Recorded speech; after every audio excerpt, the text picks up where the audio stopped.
Around 44 AD, the inhabitants of Colchester witnessed something that blew their minds. Elephants, at the head of columns of faceless soldiers, wrapped around in armour and bristling with weapons.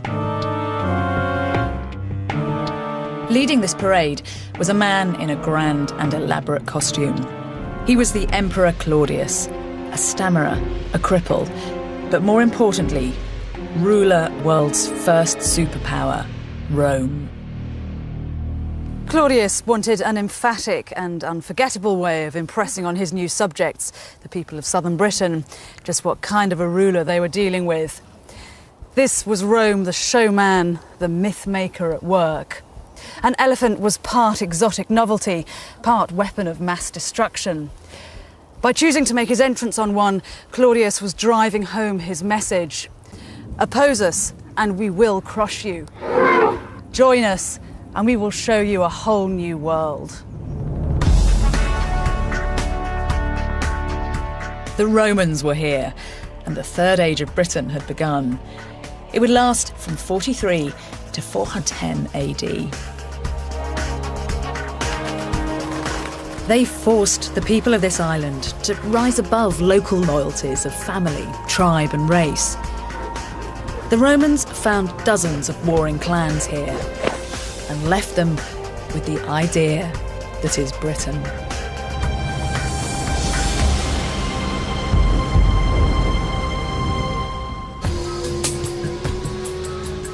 Claudius wasn't the first Roman ruler to visit Britain. 100 years before him, Julius Caesar had led a tentative and unsuccessful mission here. Caesar found Britain a fertile land, an Iron Age El Dorado inhabited by expert farmers who lived in hill forts and well-established villages. But Caesar also thought Britain a bizarre place where druids practiced human sacrifice and where people seemed alien and exotic. All the Britons dye themselves with woad. They wear their hair long and shave all their bodies with the exception of their heads and upper lips. Wives are shared between groups of 10 or 12 men, especially between brothers and between fathers and sons. This description is a turning point. It's the earliest written account of Britain. Caesar's recent conquest of France had exhausted him and his army. He only stayed a few weeks on these islands. But the people of Britain now wouldn't ignore the mighty empire, whose frontier was just the other side of the Channel. In the century between Julius Caesar's raid in 54 BC and Claudius's invasion in 43 AD, the archaeological evidence suggests that clan leaders in southern Britain grew ever more impressed by Rome's power and her consumer goods. If you'd walked into a British clan leader's house at this time, you'd have been struck by an ostentatious display of all things Roman. British chieftains were trading slaves and hunting dogs in return for wine, olive oil, textiles, jewels and jewelry. Owning something like an amphora of wine or exotic beads was a visible sign that you'd reached the top of the pile. The reason much of this evidence survives is that objects of desire were used to line the burials of powerful men. The mere fact that Roman artefacts are being chosen to accompany people on that most important journey to the afterlife shows just what kind of an impression the Roman world was already making on Iron Age Britain. You've got many of the local kings allying themselves to the Romans, and they would have used this sort of friendship with Rome to vie with their neighbours a bit. So showing how Roman some of them were would have been a way of showing their power. And some of them actually chose Roman coins to model their own coins on. So they were trying to become more and more Romanised. Some clan leaders even sent their children to Rome to be educated. Emotional ties and familiarity grew alongside trade links. This presented an ideal opportunity to the new emperor, Claudius. Regarded as weak in the vicious world of Roman politics, He desperately needed to stamp his authority. Extending the empire would look impressive, and with southeastern Britain already Romanised, it was a soft target. So in 43 AD, a Roman army, 40,000 strong, landed on the south coast. But there was no battle. Instead of taking over by force, they installed a Romanised Briton as king of the local tribe. He was known by his Latin name, Togidubnus. My guess is that he was a member of the Atrebatic tribe here, and at some stage that he went off to Rome and was probably brought up as a Roman. And then when the invasion came in AD 43, he was probably brought over and put into power here. This bust could well be Togidubnus as a child. Its quality makes it fit for a king, and it was found where he lived. As a grown man, Togidubnus was immortalised by the Roman historian Tacitus. Tacitus wrote the only detailed account of Roman Britain, much of it based on talking to his father, who was governor of Britain 40 years after the invasion. Tacitus understood that Togidubnus was a puppet and that the Romans pulled his strings. A number of the British tribes were given to Togidubnus as king. This was in accordance with the long-accepted Roman policy, and here Tacitus inserts one of his sardonic asides, ut haburet instrumenta servitutis et reges, of making even kings instruments for the imposition of servitude. He was a client king, he was put in power and kept in power by the Romans, he was able to rule on behalf of the Romans, and one of the classical writers actually says estates were given to Togidubnus, who remained faithful for a very long time.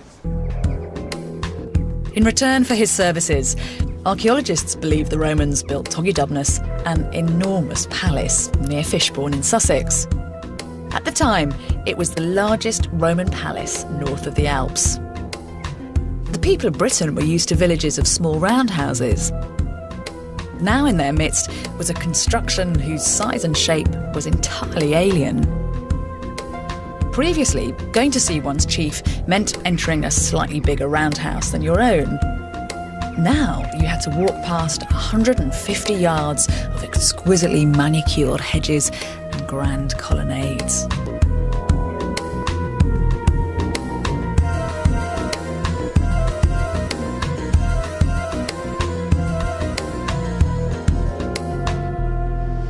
Everything here reeks of the brave new Romano world of post-conquest Britain.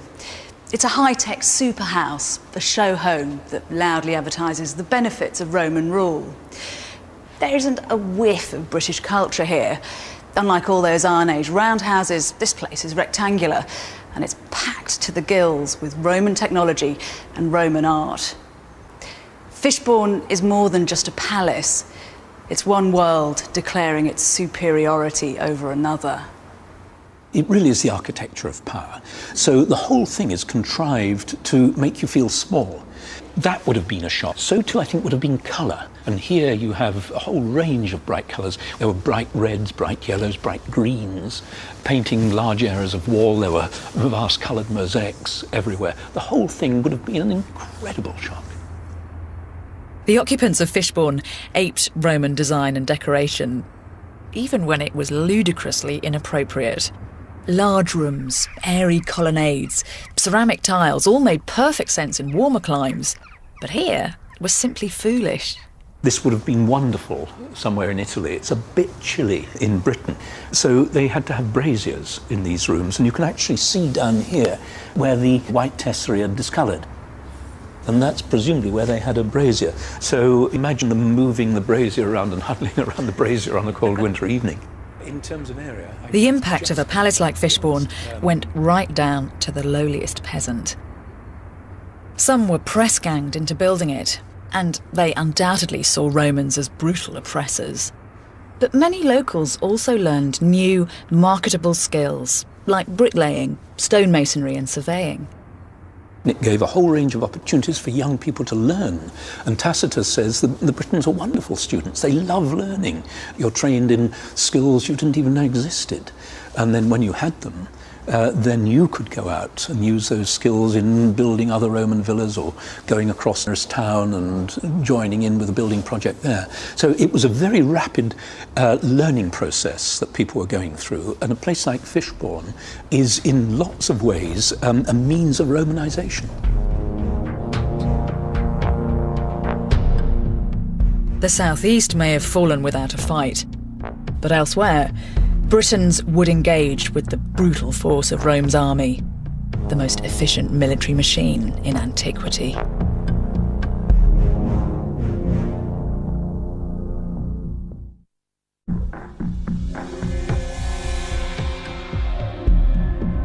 Within a year of Claudius's invasion, most of southeastern Britain was under Roman control.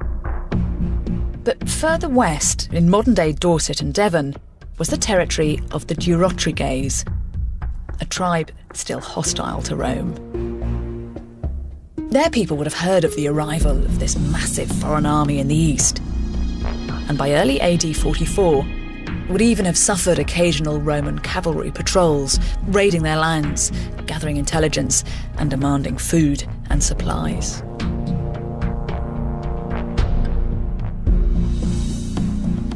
Here at Hod Hill in Dorset, this enormous hill fort was the power base of the Durotriges. Inside the massive earthworks were dozens of roundhouses, the homes of this large, stable farming community.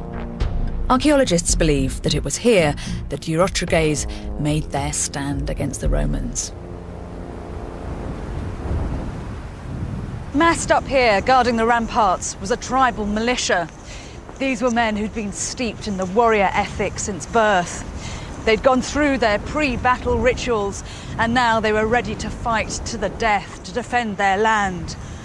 They had the advantage of a fantastic natural defensive position and a reputation as a race who had no fear of death. And yet here at Hod Hill, and at encounters throughout the country, it's not the Britons, but the Romans who win.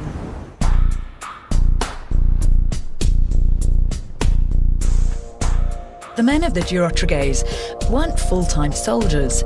They fought out of loyalty when summoned by their clan leader.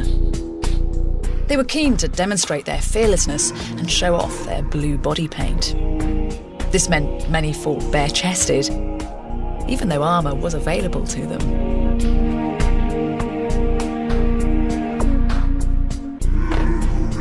In fact, this vanity and posturing was a real hindrance to British military effectiveness. They bleached their hair with lime and made it stand on end. One writer said the spikes were so stiff that you could stick an apple on the end of each point. Unfortunately, this prevented them wearing life-saving helmets. The Roman attitude to warfare was entirely alien to the Britons, who were used to modest skirmishes. In contrast, the Romans were experts in tactics and large-scale warfare. The secret is certainly partly in discipline and in organisation and logistics, in supplying troops. The Romans treated warfare as a very complex science and almost a business. It's something that they ran on a very large scale. Taking Hod Hill would be no pushover. It was steep, and if you made it to the top, there were 40-foot ramparts and deep ditches. The Roman force would need iron discipline and the latest military technology. Well, we have some quite specific evidence as to how the Romans assaulted it. Just to the interior here, we have the foundations of the roundhouses of the inhabitants. One in particular, just up there, had about 11 iron bolt heads from catapult bolts, which had been shot in over the rampart. Which means that the Roman gunners must have actually been on a siege tower at least as high as this tree, which would enable the gunners, with their spring guns, to see over the top of the ramparts, over the heads of the defenders, and shoot directly into chosen targets within the interior of the hill fort. Undoubtedly, it was done with psychological intent, because they had weapons which could fire a greater distance than anything that the defenders had. According to the historian Tacitus, hill forts like Hod Hill fell within days. Romans could be brutal in victory. Hod Hill's inhabitants would have been executed or enslaved or forced to accept a future as a loyal, tax-paying member of the empire. Within 30 years of the invasion, the Romans directly controlled the country from Devon in the west to the Humber in the north.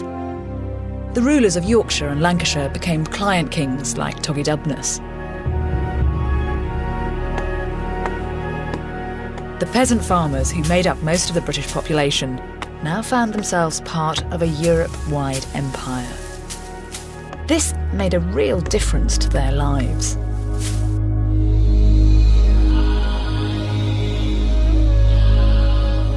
People worked for new landowners, as Roman soldiers were granted land in places like Verulamium, just outside modern St Albans.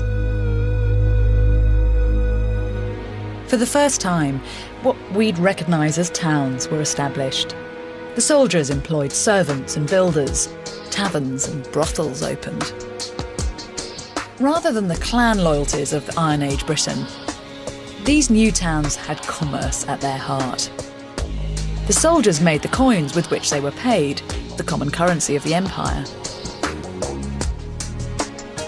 Britons, who mainly bartered goods, suddenly saw the power of money. The heart and soul of Verulamium was the market, which would have been over there behind the hedge. If you'd walked through it at the end of the 1st century AD, you'd have been followed by the sound of voices from throughout the empire. Men haggling over everything from Spanish olives to Italian marble to French tableware. The air would have been heavy with the scent of exotic spices, and the whole place would have had the atmosphere of an Eastern bazaar. Britons were introduced to new taste sensations. One of them was garum, a sauce made from fermented fish guts. This amphora was labelled Lucius Tetius Africanus, finest fish sauce from Antibes. Producing garum generated such a stench, people were banned from making it at home. A new style of pottery called Samian ware was imported in vast quantities from Europe. Archaeologists have found so much, they believe it rapidly became a must-have status symbol in Roman Britain.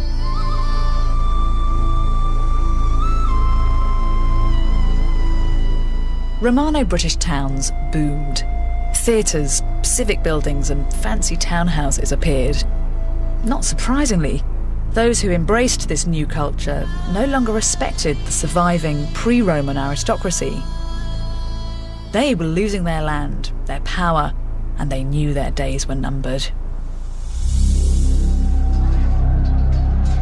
In 60 AD, Verulamium was attacked with unbridled ferocity. So too were the other Romano-British towns of Colchester and London. Thousands were slaughtered and houses burnt to the ground.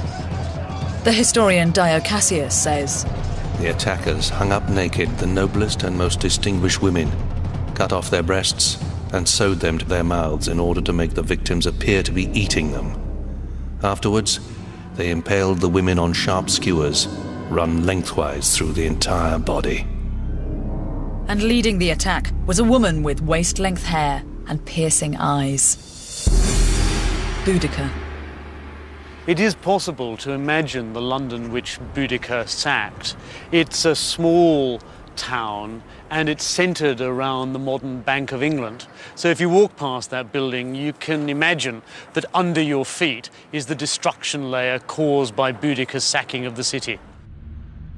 Found in that layer were these coins, warped by the intense heat created when Boudica set the city on fire. It's hardly surprising the Victorians cast Boudica as one of our first national icons. A fearless woman who embodies some kind of pure fighting British spirit. The truth is, Boudica never saw herself as a British leader. In fact, her husband, chief of the Iceni tribe, was solidly pro-Roman. When he died, he left his kingdom split between the emperor in Rome and his daughters. Perhaps he hoped to maintain some degree of Iceni control. But the procurator, the Roman financial official in Britain, moved in perhaps with imperial support, and started taking an inventory of the whole of the palace goods of the Iceni. Boudicca objected. She was whipped, and Tacitus says her daughters were raped. And that's the reason that Tacitus gives for Boudicca turning on her husband's policies and revolting against the Romans. Boudicca's revolt, though spectacular, was short-lived and unsuccessful. Within weeks of the fall of London, the Romans regrouped, lured Boudicca's army into a field in Warwickshire. They were routed. And Tacitus says the Queen killed herself. Of course, the irony is that Boudicca has only endured as an icon of British resistance because Roman authors chose to feature her. And the double irony is that those writers probably inflated her ferocity, turning her into a quasi-mythical Amazonian creature, so that the power of the conquering Romans should seem the greater. In reality, Boudicca lost because a number of Britons opposed her. Men and women who found the idea of allegiance to Rome and being a part of the Roman Empire something that was pragmatic and appealing. Boudicca's revolt, then, is in part a protest against the Romans, but it's also in part straight civil war against other British tribes. If there are Britons fighting against Boudicca for Rome, what do you think those Britons are fighting for? I think they're fighting in recognition of the advantages that the Roman Empire brings them. I mean, those are the advantages of connecting a very small island to a Mediterranean-wide European empire. It means that these kings were now more important in a Roman Empire than they'd ever been as tribal chieftains in Britain. Whether moved by admiration or fear or hard-nosed business sense, there's ample evidence that many Brits, humble and noble, embraced the new order. The towns Boudicca sacked were rapidly rebuilt. This piece of pottery dug up here at Verulamium is one of the bits of evidence that the British had actively engaged in Roman life. It's a piece of Roman Samian ware imported from Gaul, but the name written on it is British. It reads as Sinia or Senia, which was a very common British name. 200 years earlier, this man's tribal ancestors had fought against Caesar's armies. But now the Romano-British had reinvented themselves. They were consumers and entrepreneurs. They'd realised that by becoming part of the Roman Empire, they were buying into a free trade zone that stretched from Britain to Beirut. All over the empire, there's evidence of goods being exported from Britain. A popular export was the woolen duffel coat, known as the Birrus Britannicus. British hunting dogs were considered top-notch, as was Cornish tin. But trade went beyond the physical movement of objects. Britain's interest in personal hygiene increased, as shown by this kit consisting of tweezers, ear cleaner and toothpick. At a more sublime level, we find statues of Roman deities in the houses of the locals. Britons, at least the ones getting rich on the new trade, built a novel kind of home. The footprint of one survives in Verulamium. It's completely unlike the kinds of houses Britons had lived in for thousands of years. Iron Age houses, by and large, were circular timber structures with really no partitions inside. There might have been different areas in that space that were used for cooking, storage, sleeping and so on, but essentially no privacy between those areas. The very idea of having different rooms for different functions, all with their own access, was in itself a Roman idea. Having one room to eat in, another for sleeping, yet another to cook in, is a concept we can thank the Romans for. But perhaps the most striking and quirkiest example of how deeply Romanisation penetrated the British mind is an archaeological find that now lies under the road just beyond the house. Here there was a small tavern and a shop, and between them, something truly astonishing. It was a public convenience that would seat 15 to 20 people. So it means there were hundreds of people in Verulamium who were actually mentally prepared to pay to use a loo. Now that to me is something you would never have dreamed of in the pre-Roman world. It does suggest that they didn't want any longer to go around the corner and pee against somebody's wall. They perhaps felt civilised enough to do it in a proper place.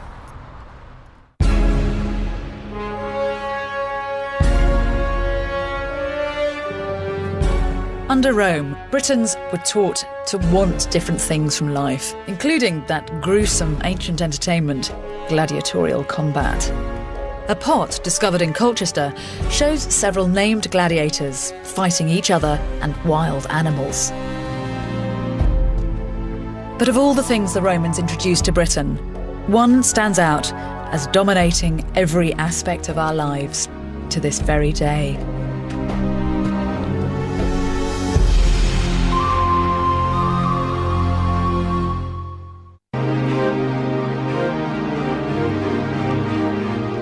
The Romans introduced us to something without which modern life would be unthinkably different.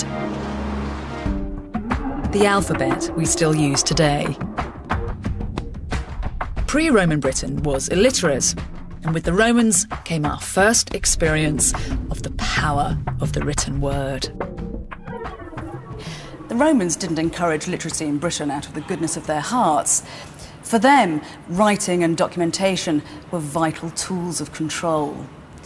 At its height, the empire embraced around 60 million people, and they were kept in line by men like this. This statue dates from around the beginning of the 2nd century AD and was dug up near the city of London. He's a military clerk. He's armed, as you'd expect, and in his left hand he's got a case packed full of wooden writing tablets. It's a battered bit of stonework, but it immortalises the secret of Rome's success. To enforce the Pax Romana, the pen was as mighty as the sword. These pens and writing tablets found in London show that the Romans introduced us to the idea of written, legally binding contracts. For illiterate Britons, this was an entirely novel way of establishing who owned what.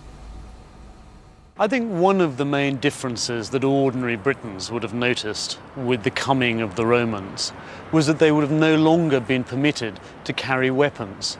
Their warrior ethos, the reach for your sword and solve a dispute, was now completely to be abandoned within an urban context. Commercial disputes were not to be solved by fighting, but through Roman courts. So there's a real sense in which something fundamental to the ordinary Briton before the Romans came would have been swept away with this imposition of Roman civil law on British society.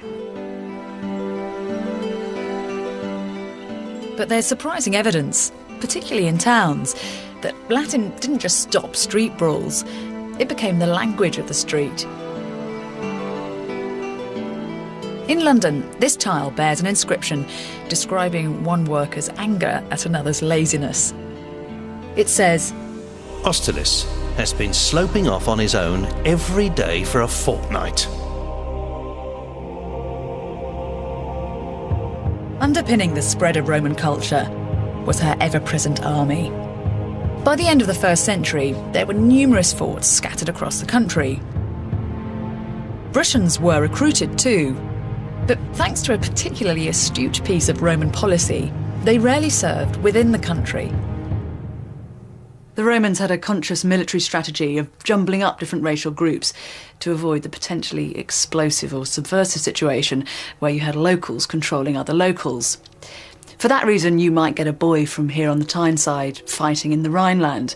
And we know that a group of men were deployed to these barracks called the Tigris Bargemen, a unit that originated in Iraq.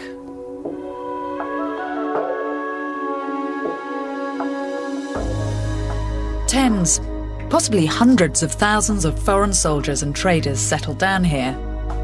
Many married local girls, making a considerable difference to the British gene pool at a time when the population was just over 1 million.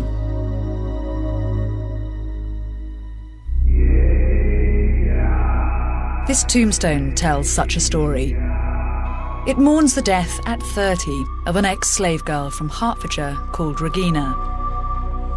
It seems she'd been bought by a Syrian flag seller called Barates. The couple then married and moved to the Newcastle area. Then, tragically, Regina died. Perhaps marriage to a rich trader was just a way out of slavery for Regina. Or perhaps there's a less cynical explanation. What's certain is that this is an elaborate and expensive piece of work. But I don't think that Barates is just using the tombstone as a way of showing off his material wealth. If you look underneath the figure, there's the Latin inscription that you'd expect, and then down at the bottom, carved into the stone, there's something written in Palmyrene, which would have been Barates' native tongue. It reads, Regina Bath Heraya Barata Habal. Regina, born of free parents, Barates, alas. The ambition of a world power had brought together a Syrian flag maker and a slave girl from Hertfordshire. What the evidence seems to suggest is that in this damp, chilly corner of the country, they made a life together and fell in love. On her tombstone, Regina wears a Roman-style dress, but around her neck is a torque, a solid, chunky neck ring, a traditional English tribal ornament. She embodies the remarkable fusion of culture that was Roman Britain. This exquisite shoe belonged to a Dutch officer's wife and was found in a fort near Hadrian's Wall. This bust, found in Bath, suggests women adopted Roman hairstyles. The Romans encouraged the better-off Britons to wear togas and learn Latin. This was a deliberate policy, an attempt to improve and ensnare a people the Romans disparagingly referred to as Britunculi, or pathetic little Brits. The Romans made it their business to change our way of life. At the end of the 1st century AD, the Roman historian Tacitus wrote about the process, implying that there was a hidden agenda. In order to encourage rough men to live in a peaceful and inactive manner, Agricola, who was the governor of Britain, urged them privately and helped them officially to build temples, public squares with public buildings and private houses. Moreover, he had the children of the leading Britons educated in the civilised arts. The result was that those who had once shunned the Latin language now sought fluency and eloquence in it. Roman dress, too, became popular, and the toga was frequently seen. But little by little, there was a slide towards the allurements of degeneracy, hedonistic assemblies, bathing establishments, and smart dinner parties. And then Tacitus delivers his killer blow. Idque apud imperitos humanitas vocabator, cum pars servitutis esset. In their naivety, the Britons called this civilization, when in reality, it was all part of their servitude. The epitome of Romanisation was the bathhouse. Several were built near forts and in towns. Men and women both came to the baths, but at separate times. This one has been built exactly to scale, based on these ruins at Chester's Fort near Newcastle.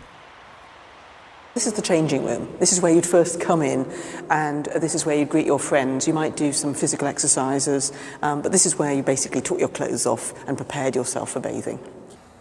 There would be the use of a bath flask like this one, which would be full of oil, usually olive oil, something like that. And when you were in the tepidarium, the warm room, you would pour this onto your skin, rub it in, so it would help you to sweat.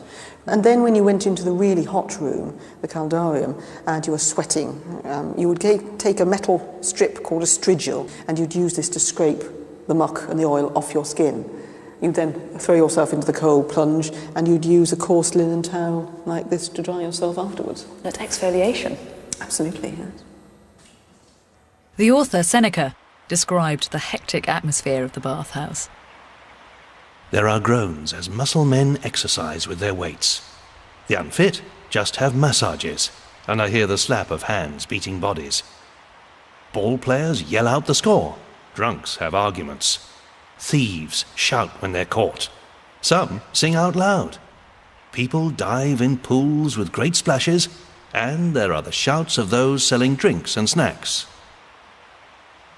There must have been a problem of infections being passed around in a place like this. Oh, I'm sure so, yes. And this is not running water. This would have to be drained out and refilled on a regular basis. And I don't think they were doing that very often. I'm sure it would have been extremely good for getting thrush, cystitis, all those sorts of things. It's rather a disgusting thought. It is a disgusting thought, and even more disgusting was some evidence we have from the writers of the time where they referred to people using hair-removing creams in a bathhouse and then throwing themselves into the cold plunge. The little green blobs are floating around in there with your bathers, which would have been a bit unpleasant, I think. The Emperor Hadrian, who visited England in AD 122, had a different agenda to his predecessors. He wanted to consolidate Rome's territories rather than expand them. He decided pushing north into Scotland was risky and pointless. An empire that covered a fifth of the globe was big enough.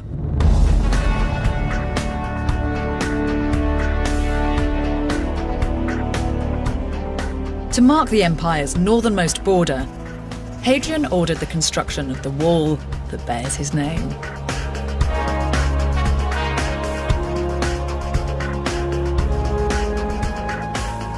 Hadrian's Wall is an astonishing feat. It stretches 73 miles from the Tyne to the Solway.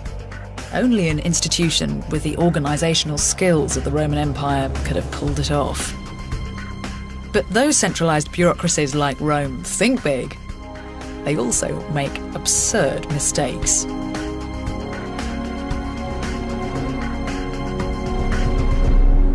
In true bureaucrat style, the officials in Rome laid down strict specifications as to how the wall should look. Every mile there had to be a fortified gate. But this gate's been built above a sheer cliff face. There's absolutely no chance that anybody could come in or out of it. And what makes it even more absurd is that 30 yards behind me there is the perfect natural position for an entrance. But it's not precisely 1 mile from the previous gate. It's an example of Rome at its most ambitious and blindly bureaucratic. Hadrian's Wall was always more symbolic than military. It was rarely used to repel Scottish raiders, and was more useful as a way of imposing customs duties on traders. And to some people on the southern side, it was a comforting reminder that the protection of Rome, the great mother city, stretched even this far. Although it's become rather contentious to say that the Romans civilised us, in the strictest sense of the word, that is exactly what they did.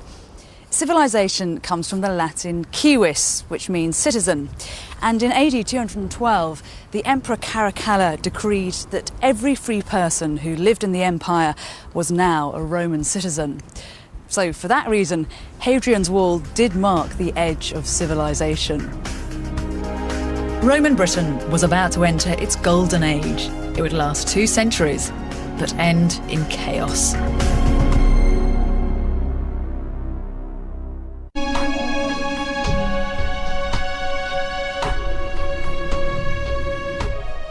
By around 300 AD, the archaeology reflects, for some in Roman Britain, a golden age of prosperity. The remains of many grand villas survive. Some of the finest are here, in the Darenth Valley in Kent. Some of those villas get an awful lot of money spent on them, and they go from being fairly ordinary, unprepossessing buildings to having extended wings, colourful mosaics put on the floor, expensive wall plaster. By the 4th century, the owner of this villa, near the modern village of Lullingston in Kent, extended and enlarged a small farm into a magnificent stone building, complete with its own suite of baths.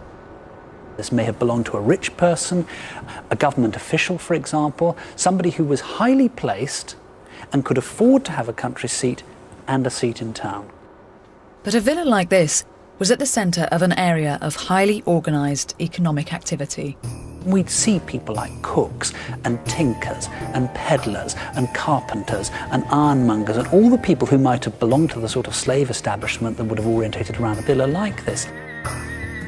Most Britons worked as farmers, but for the first time, the workers and slaves on villa estates grew food not only to feed themselves, but also to supply large international markets. Villas like Lullingstone were the headquarters of agricultural businesses supplying food to the entire Roman Empire. The historian Libanius described ships full of British corn sailing up the Rhine. All this trade made the owners of villas like Lullingstone Roman Britain's nouveau riche, moneyed and pretentious. So whoever owned this place was trying to show he was a cultured, cultivated person. This is part of his credentials, his membership of classical culture, which is quite striking when you think that we're on the edge, virtual edge, of the known world. Economic activity like this created an aspirational middle class. They couldn't afford grand villas like Lullingstone, but they certainly aped the lifestyle it represented. It's a little bit like the idea of watching the television and seeing what Victoria Beckham is wearing, for example. Oh, I must have that. But you can't afford that version, so what you'll do is you'll buy the supermarket copycat version of it. This mosaic from a middle-class villa in Yorkshire is truly awful. The tiles are poorly laid out, and the artist has no feel for the human form. The person who owned and bought that mosaic is so desperate to belong to this Hello magazine, Roman elite culture, then that's what they've done. So the people living in a place like this with their gold plate and everything else are setting the pace for the rest of the society. And you'll see that all the way through the ages. The elite always set the fashion trends that the rest of the population will try and buy into. But what makes Lullingstone Villa a particularly significant British monument is what was discovered in this cellar. It shows that the Romano-British elite didn't just signpost their allegiance by their material tastes. They would change their religion too. The cellar at the villa here doubled up as a household shrine in honour of 3 water deities. You can just about see on this nymph that she's got reeds growing out of her hair and blue water gushing out from her breasts. As archaeologists excavated the rest of the room, they found that the floor was covered in thousands of fragments of another wall painting. It took them years to piece the jigsaw puzzle together, but as they were finishing, they realised that this wasn't another pagan icon, but something unique in the country. A painting of 6 Christians with their arms outstretched in prayer. That painting is our evidence of the first known Christian chapel in Britain. There's every likelihood that it's something called a house church. The idea of going to a church, as we understand it, an ecclesiastical building, was not really very well established. Christian communities would meet in rooms, and perhaps a travelling priest would come here, and the local community would gather and worship Christ. But of course they might have shared it with pagan gods, because that whole idea we have that you have to be a Christian and nothing else, it was only gradually developing in the Roman world. In the early 4th century, the Emperor Constantine legalised and encouraged Christianity. He saw the new faith as a way of binding together all the far-flung territories of the empire. But it's unlikely it was ever more than a minority religion in Britain. It was the rich who practised it as a way of declaring their continuing allegiance to Rome. I get the sense, really, that Christianity doesn't sink roots in the Romano-British countryside, and in the 4th century it's very much like your party card in a 1930s communist country. You have your party card, and that in a sense indicates that you're part of the government, you're part of the elite, you're somebody who's politically reliable. But the idea that Christianity would hold the empire together was misplaced. Faith, however strong, couldn't prevent the barbarian tribes from Germany and Eastern Europe attacking Rome.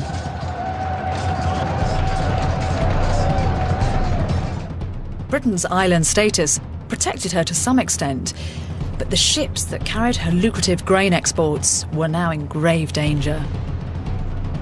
The historian Libanius tells us, barbarian pirates attack the corn transports. Cargo vessels have been dragged ashore, and many have rotted away. The barbarian crisis made it impossible for the emperor in Rome to continue paying the regiments based in Britain. In 410 AD, shipments of coin stopped, and without money, the economy collapsed. When that coin supply stops coming in from the continent, you've got a very, very good indication indeed that the Roman army is either no longer here, it's been withdrawn, or the pay chests are no longer being filled, which must mean that the Roman units that remain here are not being paid and will disintegrate.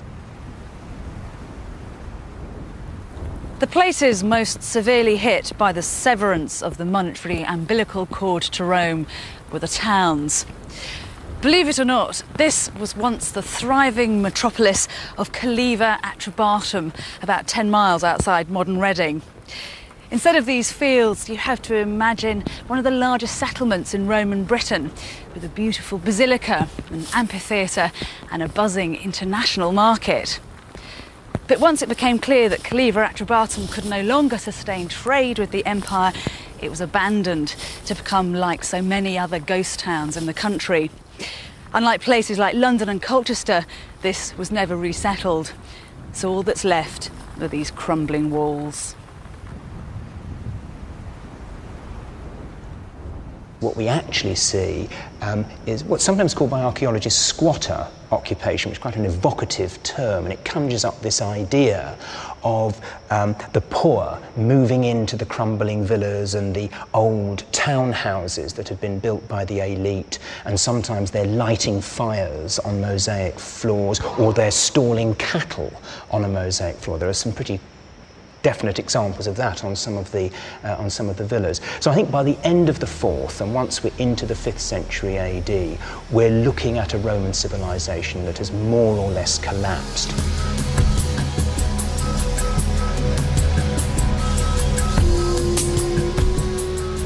Without the army and an organised government, the cities decayed, and the tribal chiefs once again carved up the land. Some have argued that Romanisation only really affected the upper classes, but archaeology suggests an extraordinarily busy 4 centuries. Coins, pottery, tools, inscriptions, art. Roman Britain was a creative and commercial surge we don't see again for centuries. I think the ordinary people living in Britain under Roman rule would also have sensed something of the benefits of that connection between this island and a European empire. They would, for example, have been urbanised, living in cities rather than scattered rural settlements. They would have had a common currency. Many of them perhaps would have picked up the rudiments of Latin and of classical culture. But the real legacy of the Romans was to pacify and unify a set of disparate tribes. Rome established in this island a province, Britannia, and the wall they built would define the 2 nations that lay either side of it, England and Scotland. Next Saturday, the collapse of the Roman Empire, same time, 8 o'clock. The book 7 Ages of Britain, which accompanies this series, is available in the shops now, priced £20. To order yours, call 0870 1234 344 or click onto channel4.com/shop. Next up, TV's 100 greatest sexy moments.